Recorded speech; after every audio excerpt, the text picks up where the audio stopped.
श्री नारायण। अभी मैं जो है थोड़ी धूप कम हुई है, दोपहर बाद का समय है, छत पे आया हूँ, रिकॉर्ड करके आपको सुना रहा हूँ पक्षियों की कलरव चहचहाट।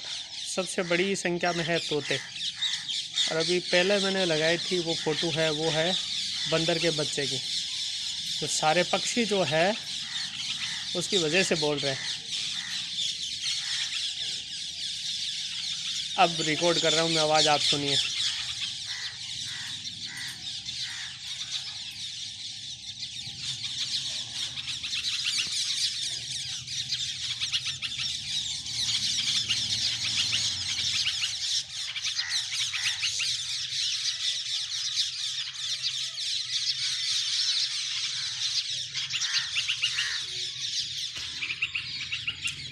सामने नीम का पेड़ है, उस पर सैकड़ों की तादाद में तोते हैं